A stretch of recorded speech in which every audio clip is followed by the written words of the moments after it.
Hi guys! So ayan, naglaga tayo ng munggo. Ito ang ulam natin for today. Ayan.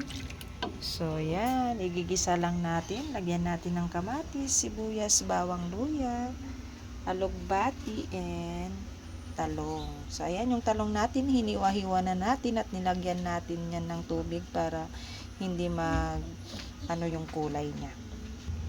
So ayan, maglagay lang tayo ng konting mantika. So, painitin lang natin bago natin ilagay ang ating mga sibuyas, bawang at saka luya. So, ayan, igisa na natin ang ating sibuyas, bawang, saka luya.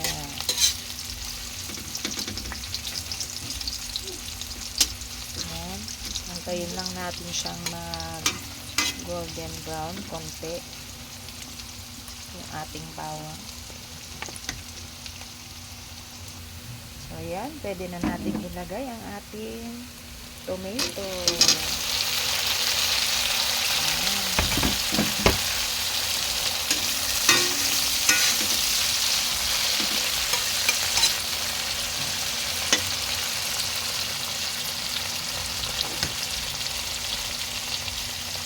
Gisa lang natin konti. Ayan, saka natin ilagay ang ating talong.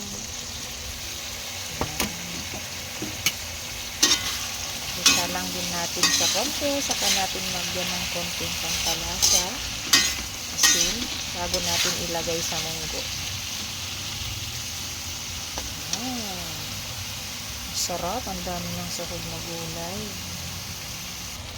Ayan. So, lagay na rin natin ang ating alugbati. Sarap na, kahit ganito lang, kahit walang munggo. Sarap ng pang-ulam.